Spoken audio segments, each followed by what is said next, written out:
Hello, everyone. Thanks for coming to my presentation. I know it's last one of the day, so we're kind of on the home stretch. So my name's Todd Wilson. I'm Director of Platform Engineering at REI. I've been with REI almost 11 years now. It'll be in November, as in various engineering and management roles. Prior to that, I worked at IBM Global Services, doing custom software development for clients like Visa, Boeing, and Gap. I'm also an organizer of our local DevOps Days conference. If any of you are familiar with that, you should check it out if you have one in your area. So today I'm here to talk about our continuous delivery journey that we've been on at REI. What's interesting when you have a presentation at the end of the day, you start to hear a lot of great content prior to that, and you start mixing it in with your presentation. And so I was kind of reflecting on digital moments for REI. And one of the things that I think about is, as a company, we're in the middle of going through a digital moment right now. As most of you know, the retail industry is being disrupted pretty significantly. And especially in the outdoor sporting goods and retailer category, there's quite a few companies that have gone out of business, been acquired. And so we're reflecting internally, and we're trying to figure out, how do we disrupt our own internal business models? How do we become more than just a retailer? And so I think at the highest level, that's how I think about our digital moment of truth. I'm going to talk about some other ones throughout the presentation. Going through the agenda, I'll give you guys some information about REI if you're not familiar with us as a company. I'll go through our digital moments, and what that really translates into is what are the things we're doing as a company, and how is digital weaved in throughout all those aspects of our business. Then I'll dive into continuous delivery. Behind all these digital moments is technology, and we've embraced that as a company. And so we know that we need to go faster, we need to be more nimble, and continuous delivery, and more specifically, continuous deployment, has been a powerful tool for us to help go faster. As part of that journey, I'll talk about some of the organizational shifts that we made, some of the really great results that we've seen, and hopefully have some takeaways for the group. I guess to take a step back, I think most people that are familiar with continuous delivery, you're probably not going to learn that much new today. And for the digital native companies like Airbnb and Google and Amazon, I mean, it's default to be doing continuous deployment. But I want to talk about what it means, to implement it in an 80-year-old company that has traditional process, and how we navigated that to get where we're at today. So a little bit about the company. We are based out of Seattle. We are an outdoor gear retailer. We were founded in 1938 by 23 mountaineers that wanted to go together to buy ice axes from a company in Europe. Since then, we've grown to a $2.5 billion company. We do about 20% of that through our e-commerce digital channels. We've got just over 12,000 employees. We've got around 400 full-time employees in our technology department back in Seattle. Because we are a co-op, we return much of our profits either back to the members in the form of dividends and credit card rebates. We also donated just over $9 million last year to nonprofits that are supporting the outdoors, as well as the National Parks Organization. So our digital moments. I'm just going to start with this. So at REI, we believe a life outdoors is a life well lived. And that's a belief that drives everything we do as a business. From our humble beginnings in 1938 to where we are today, that's been a cornerstone and helps guide us. And we know that it's more than just outfitting people with gear. That's a no-brainer. But also, how do we create experiences and enable people to get outdoors? And those are some areas I'm going to go through. Starting with gear, though, obviously, we start out outfitting people with gear. It's what we do well. We've done it for 80 years. And when I think about digital moments when it comes to gear, that really comes down to selling and what are our big events during the year. There's really two periods that we're focused on. Obviously, the holiday period is a big one, sort of collectively from mid-November through the end of December. It's critical that our systems are up. We consistently do high traffic throughout that period. But really, our biggest event of the year is our anniversary sale. That happens in May. It's a 2-week sale that traditionally ends on Memorial Day. And that Memorial Day is historically always ends up being our biggest day ever because we've continued to grow. And that is our biggest day from an online sales channel.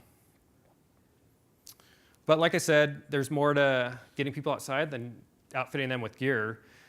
We have actually several business units, and we're starting to look at additional business models in addition to that. So some of the things we do, people may not realize this, but we actually have the biggest outdoor school in the country.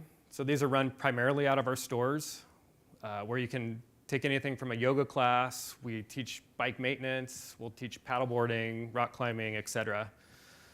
So we get a lot of people going through those classes. We've got an outdoor travel business called REI Adventures. So we lead trips across 45 different countries, across all 7 continents. And then another business we have, or another component, is telling people where to go to get outside. We actually acquired a company probably about 2 years ago called Adventure Projects. They were a team out of Boulder, and they've got apps and websites that show you climbing routes, where to go for backcountry ski routes, hiking trails, and there's a whole communities built around those properties as well. So we talked about gear, we talked about experiences. In addition to that, we're making some bold statements, and I'm not sure if you guys have heard about our Opt Outside campaign, but this is an example of one that we kicked off 2 years ago. So we got kind of fed up with Black Friday and what it stood for around the consumerism and just the craziness that came along with Black Friday. So as a company, we decided to close all of our stores, close headquarters, and give everyone the day off and pay them to take the day off on Black Friday. We've seen tremendous success with that campaign. I call it a campaign, but it's probably more of a movement or an initiative. I think last year we had 6 million people we know chose to opt outside on Black Friday. We've seen participation from many companies and organizations, from companies like Google, Subaru, and of course lots of nonprofits. And then the campaign's been covered in pretty much every major news outlet. We had a stat, got 3.3 billion media impressions on the campaign just this past year. And then along that same theme of making bold statements and moves, this year we launched a campaign called The Force of Nature. And this was all about supporting women in the outdoors, empowering them, helping them get outside. I got a video right after this that will kind of capture the essence.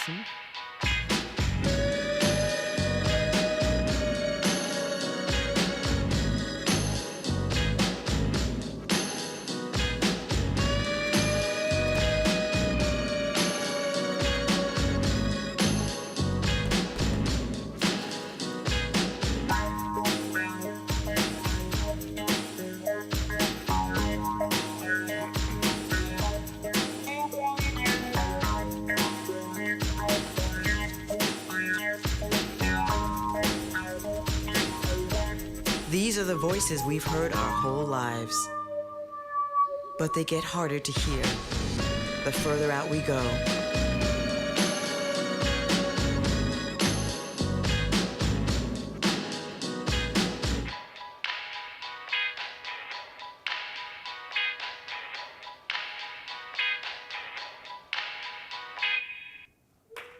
Cool. So these are just a couple highlights from this campaign that we've been running this year. Our outdoor school outdoor school that I mentioned, we created 1,000 events tailored specifically for women. We've made $1 million commitment to donate to local nonprofits that support getting women outdoors, and then we've expanded our assortment for high performance gear and apparel specifically for women. So kind of that was a lot about REI, and sort of behind all of these experiences, there's technologies that are powering them. And we're continuously deploying the capabilities and the functions and features that power these. So I kind of skipped over, why continuous delivery. It's been very beneficial for us. I mentioned that as a retailer in this industry, we need to move fast, and by implementing specifically continuous deployment, we're able to get things out a lot quicker. Our business is able to test, iterate, and learn from that experimentation. It's also elevated our engineering practices. In order to get to this point, we had to do some things differently, and it's definitely moved the needle on how we deliver software. So thinking about our journey, I put together this representation. It's mostly accurate, but the journey that we've been on has been really a 5-year journey, roughly. I kind of reflect back on the moment where we decided to take this journey. We'd gone through a pretty big agile transformation, probably about 7 years ago. Kind of went all in with Scrum. And it was great. It was very effective for us. We were delivering a lot more code, delivering a lot more features. But the problem we ran into is we were still only delivering every 5 to 6 weeks. And so we weren't getting that value in front of the customer as quick as we'd like. So wasn't too long after that, I think the continuous delivery book had been published, I think in 2010, that was by Jez Humble and Dave Farley. And so we'd gotten our hands on that, and one of my peers at the time, another manager, and some of the engineers, we were sitting around talking about what could we do different? And that's really when we started looking at the book, and it really provided a blueprint on how to get to where we are today, being able to deliver code multiple times per day. And like I call out on the slide, it was a very incremental, iterative process. We learned a lot of things along the way, but really tried to focus on small chunks. So the first thing I wanted to start with was the build pipeline. I mean, it's a pretty common term today, but that became central to our CD pipeline. Before we started this, we had a couple different roles. We had a release manager who kind of played like a PM, prepping the release, because it was coming every month or 5 weeks. And so they'd run around, make sure everyone got their code committed. They'd put together a 4-page release plan. We also had a build master who basically maintained the code repository. And since we were still doing a ton of branching, doing feature branches, things like that, his role was to make sure all the merges were getting in before the release and managing all those conflicts, which was a big pain. So ultimately, the build pipeline became sort of our replacement for those roles. We started pretty simple at first, really focused on continuous integration within our pre-prod environments. So started with building code on commit, started running unit tests, and have expanded that pipeline over time. Testing, you can't have continuous delivery without a good test strategy and a good set of tests so you feel confident when you're pushing that code. At the time we started this, developers were writing their code, they had unit tests, but then we also had a vendor partner, an offshore team that would develop our regression suite. So these were UI-based regression tests.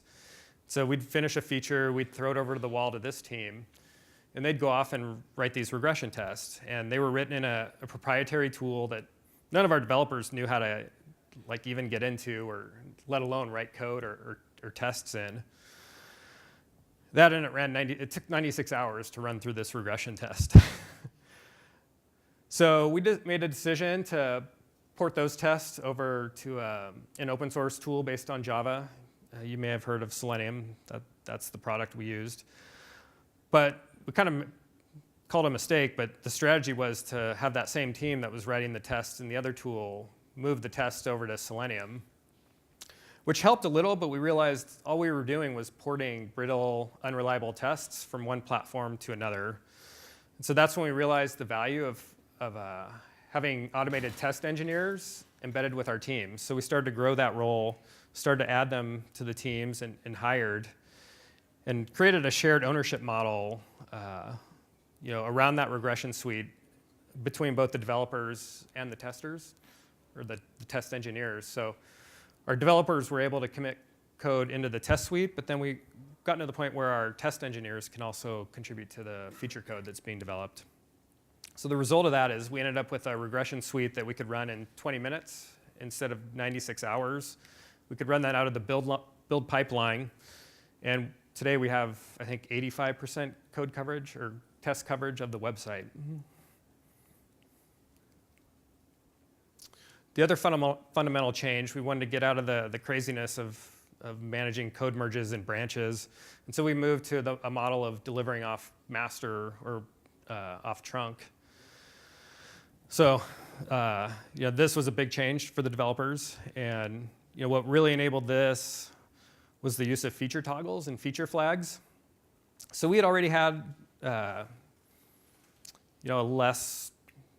we had a system in place so that we could manage runtime configurations, manage some of our business rules, but we knew it was going to be a fundamental component of our CI/CD platform. So we invested a lot of time and energy in making that more robust. We put a front end on it. We started doing things like being able to tie configurations to builds. We could do time-based configurations, environment-based configurations, and so on. So hopefully we'll get to a point where this is something we can open source, but it's been a powerful tool for us. This is interesting and maybe not quite so common, but as we started to decrease our cycle time, each transition, whether it was going from a month to 2 weeks or 2 weeks to a week, there was always some angst and anxiety because it was another big change. And so we wanted to provide a safety net to sort of everyone that was involved with our development process. So we created this notion of a release veto. And what this was anytime a release was getting staged and getting prepped for production, anyone who subscribed to a notification would get an email saying that this release is going out, here's what's in it. And in that email, there was a button that they could click to stop that release if there was any reason they felt uncomfortable at all. So I think everyone felt good knowing that they had the opportunity to stop a release. But really, in reality, it comes down to the developers are the ones pushing code. And so we want to put it in their hands as to whether or not that code goes out. Now they can collaborate and talk to other people, but ultimately the power is in the hands of the developers. So today it's just the folks that have commits going out for the current release get the email and notification, and they can stop the build with the same mechanism. Now, obviously, we knew when we'd be pushing code all the time, monitoring is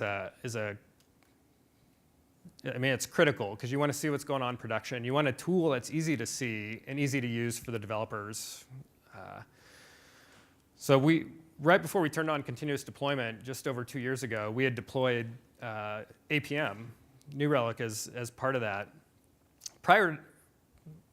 Leading up to that, we had another tool, it was called Foglight, which was pretty good at the time. It gave us sort of visibility on the outside of the application, what response times were, performance, et cetera. But we definitely did not have visibility into the application. And that's when we made the decision to go with New Relic after looking at a variety of tools. As a platform team, our goal is to provide tools to the developers. And New Relic is just pretty simple to deploy, and a developer can log in, and right away they get the context for what's going on in their application. And it was sort of a no-brainer for us. I do have one crisis that I'll talk about when we talk about digital moments. We had deployed New Relic, I think, in April, and that's also when we turned on continuous deployment. And so obviously our anniversary sale was coming up in May, and so this was maybe a week before the sale was kicking off. We had a developer who pushed code out, or pushed a change, so all of a sudden we saw a big spike in front-end response time. And so we had two things working for us. We had New Relic, so we were able to see the increase in response time. Because everything's in context, we could also see a spike in database queries that was not normal. And then because we were doing continuous deployment, we had one small incremental change, and we knew exactly what that change was, and we're able to pretty quickly get to root cause because we knew that database transactions were spiking. So when that all came together, it was like, yep, we kind of knew we were on the right path as far as our tooling and our process. So was a cool story.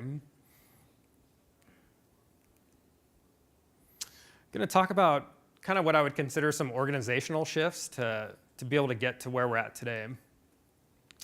Communication, we knew continuous deployment required a collaborative coding process. We didn't necessarily have the tools in place to facilitate that kind of collaboration and conversation. And Slack had just come out not too long, or sort of in the same time frame. And it just seemed like a great tool that we could plug into. So we've seen a lot of really big increase in not only the collaboration amongst the developers and the teams, but now our development teams can now communicate pretty freely with our business units. And so we're getting a lot more collaboration even outside of the engineering teams. And that's great for the developers because they're getting real-time feedback, real-time input from our business. It also allows us to plug in, like the alerts from New Relic are all integrated with Slack. So those feed right into our support channels. We've got the build system integrated with Slack. I'm sure a lot of people have a similar model, but this was a big enabler for us. And it's pretty cool to see, honestly.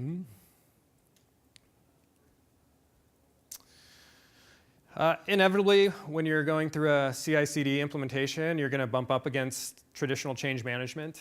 On the surface, it looks like it's probably not compatible with doing continuous deployment. But we started partnering with our change management team early on and started looking at the constructs that we had and how we could plug in CD into what we had without violating any audit controls, et cetera. So really what we ended up doing after talking with them is we decoupled actual code deployments from a release. So typically for us, code deployment doesn't result in a new customer-facing feature, because it's really what it is. It's typically work that's in progress behind a feature flag and a feature toggle that we want to make sure we're exercising in production. So code deployments are what we consider standard changes, and in our ServiceNow implementation, a standard change is pre-approved. So our build system basically just inserts a change record as a standard change, pre-approved, and gets recorded.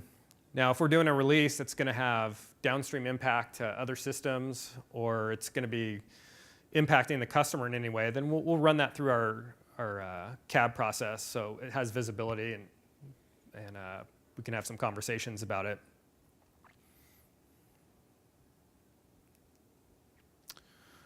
The other thing we did early on, we knew there was going to be heavy lifting as far as implementing these tools and capabilities, so we put together a platform team that was composed of both engineers as well as infrastructure engineers, because we knew it was going to be more than just code.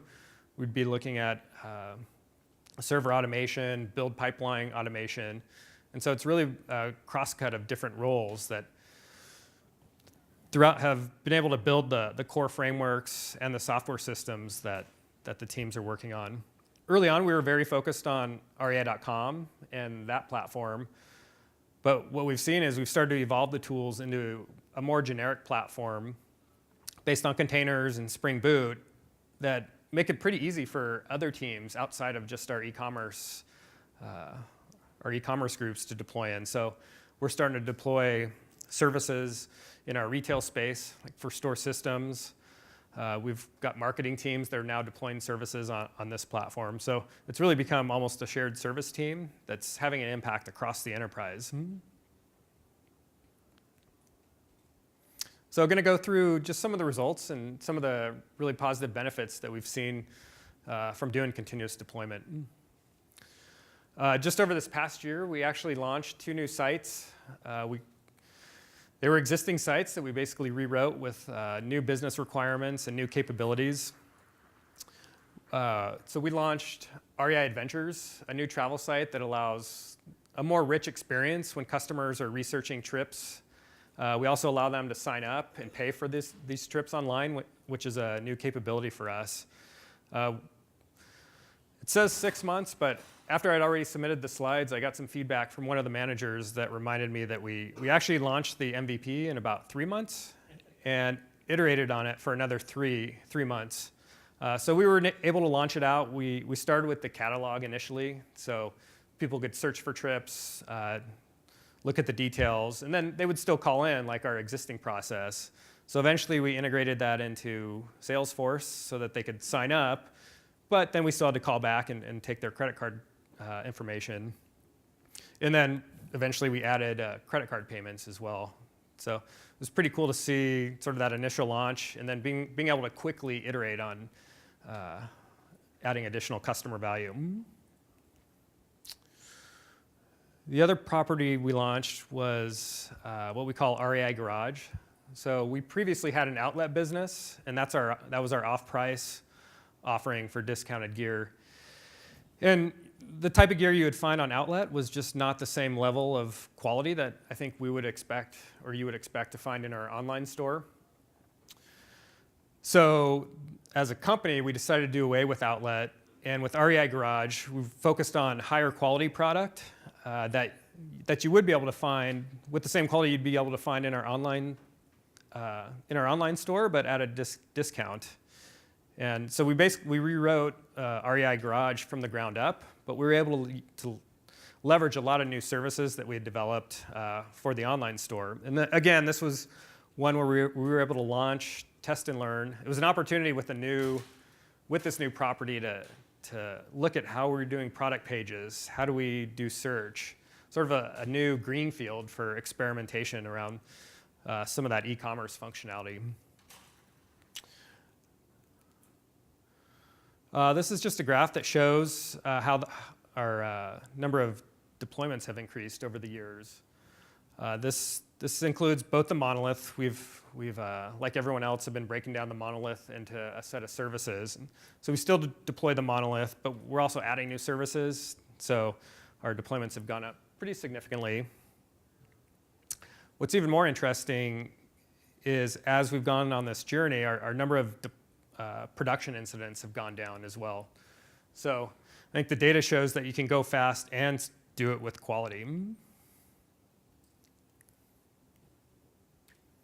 This is a graph of deployments this year. So we're on track to eclipse the number of deployments from last year.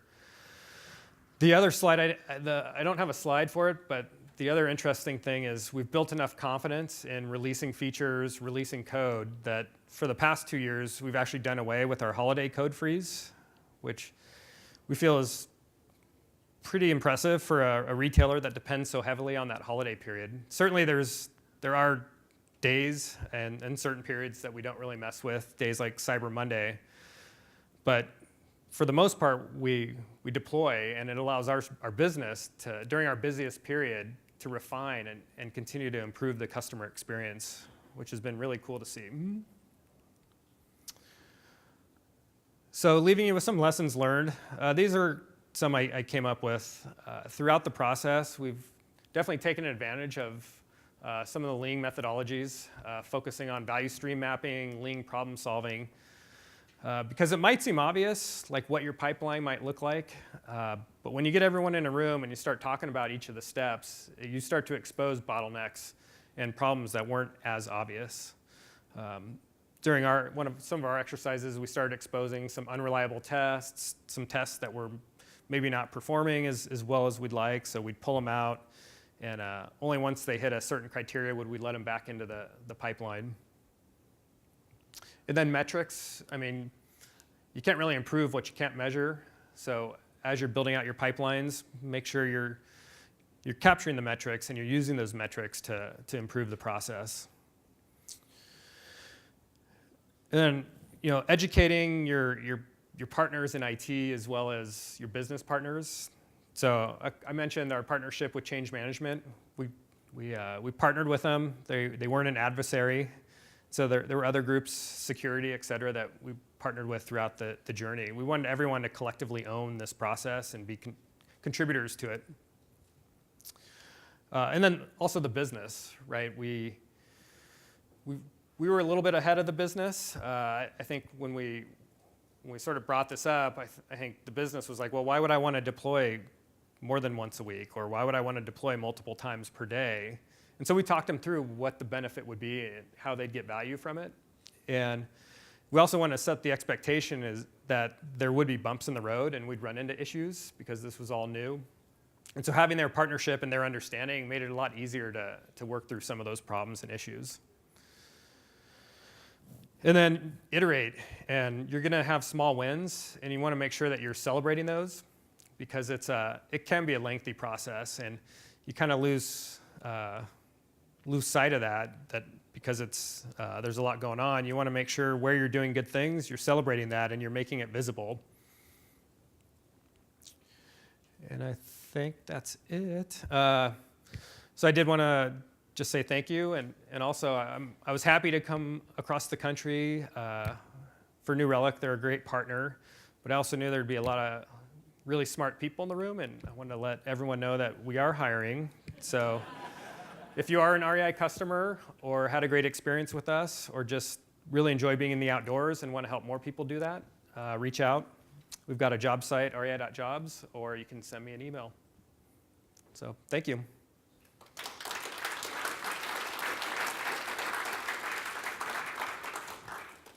Oh, go ahead. First of all, thank you. I am an REI member. Awesome. And wanted to ask, organizationally speaking, on the application, are you organized where each group owns a portion of the application, or are you organized the other way, where you groups work on projects or functionality across all of the pieces? So the question's, how are we organized from a development standpoint? Do teams holistically own certain areas, or do we work horizontally across? I think we're a mix. So we definitely have domains because we want to have SMEs that have core knowledge in areas like search, checkout.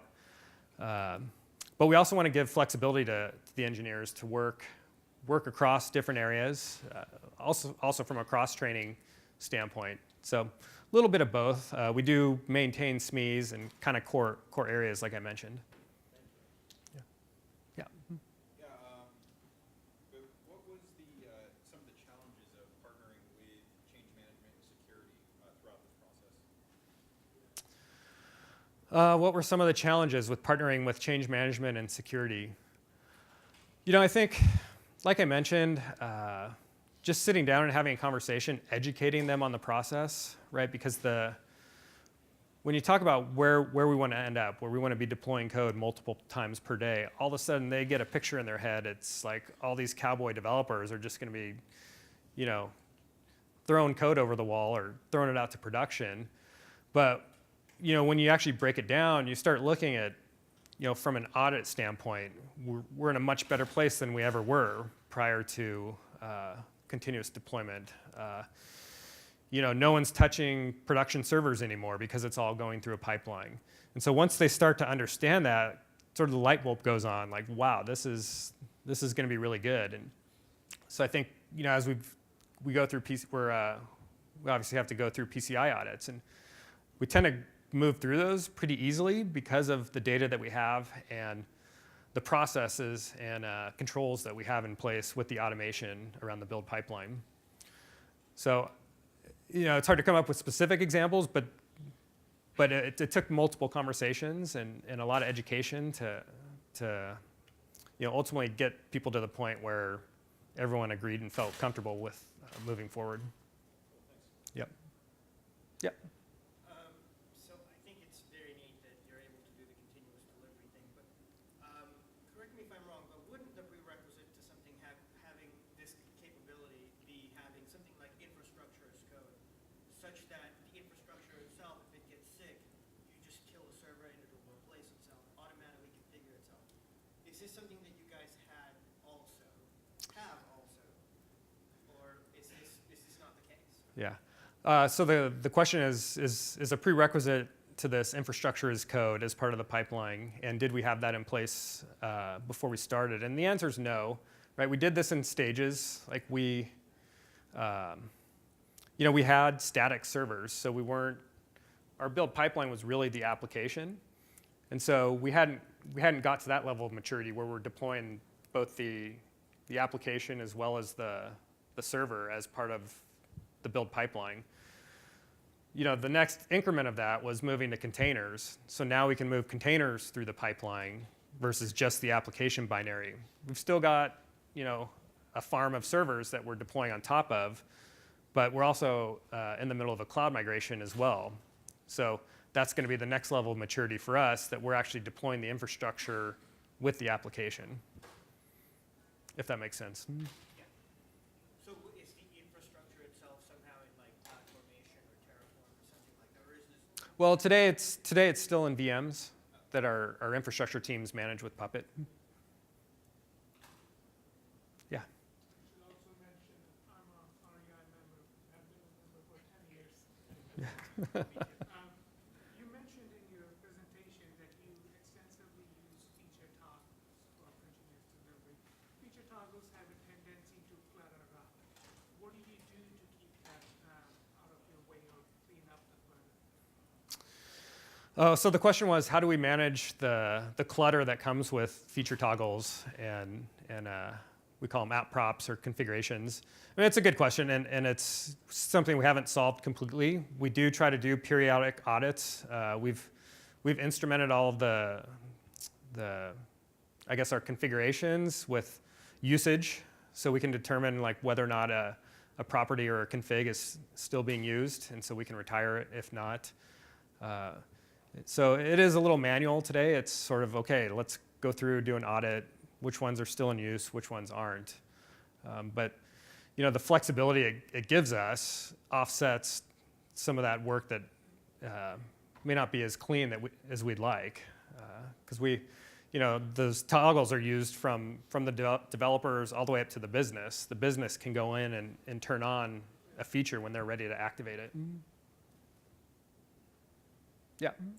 For the regression tests, or the automation tests, whatever they were, how often are your QA engineers working on those, and how often do you find the tests are too flaky, or they're just giving you false positives, things like that? So the question is about a regression suite and how often the QA engineers are working on that, and how often do we find buggy and flaky tests. That's also been another evolution for us. When we moved the tests over into Selenium, not counting the first time when we had the other team do it, but we did want to move those tests in, and we were, I'd say, UI heavy as far as test coverage, and by nature, UI tests are flaky, and so I'd say we almost had an inverted test pyramid. So we're in the process of flipping that. Now that we have developers and test engineers working together, they can have conversations around what's covered in the unit testing versus the integration tests versus the UI tests. And so we can make smarter decisions about where we put the test coverage, and really trying to minimize the number of UI tests that we have. So it's definitely been an incremental process trying to filter out those flaky tests or flaky code. Yeah. How are you working with global customers outside the U.S. buyers? So the question is, how are we working with global customers? So we do sell internationally, but we only have one version of the website, so we don't have a multilingual site, and we only have stores domestically. So if they have the ability to shop the website, we'll sell to them and we'll ship to them. But that's, to some extent, the only thing we're really doing. I hate to cut this off, but Malcolm Gladwell is going to talk in like 4 minutes. So, Todd, thank you so much. Yeah, thank you.